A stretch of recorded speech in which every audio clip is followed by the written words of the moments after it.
અમે તહેવાર ઉજવી રહ્યા હતા।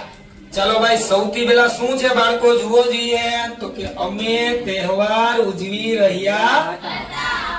સૌથી પહેલા શું કરવાનું બહેનો ને ભાઈઓ? હાલો, વાક્યની અંદર બેટા બંધ બેસતું હું લાગે એવો શબ્દ છે કે નહીં?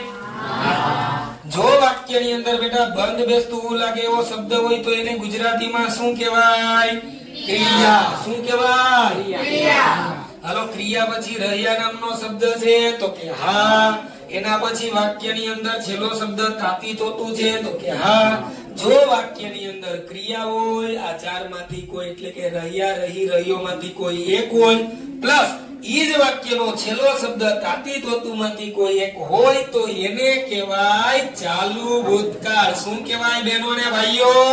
ચાલુ ભૂતકાળ। ઓકે, ચાલુ ભૂતકાળનું સૂત્ર શું છે તો કે ભાઈ વોઝ, વેર પ્લસ જે ક્રિયા છે ઈ ક્રિયાને આઈએનજી। શું?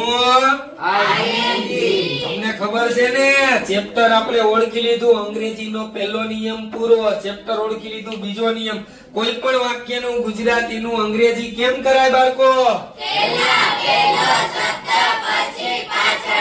ફરીથી કેમ કરાય? પહેલો શબ્દ કોણ છે? અમે। અમે નું અંગ્રેજી શું થાય? ચલો ભાઈ, પાછળ ગયા કોણ મળ્યું દી છોકરાઓ?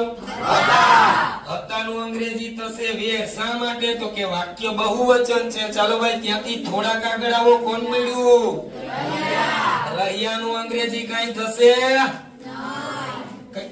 કેમ આવ્યું તો કે ચેપ્ટર ઓળખવા માટે। ચલો બોયસ, ત્યાંથી થોડાક આગળ આવો બોયસ, કોણ મળ્યું?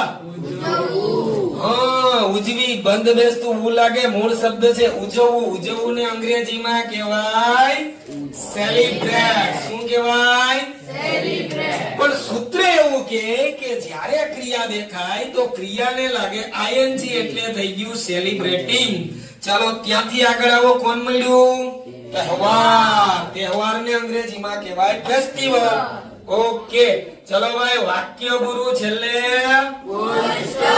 વાક્ય પૂરું છેલ્લે કેમ બચ્ચા? એક વખત વાંચી જાવ જોઈએ બધાય।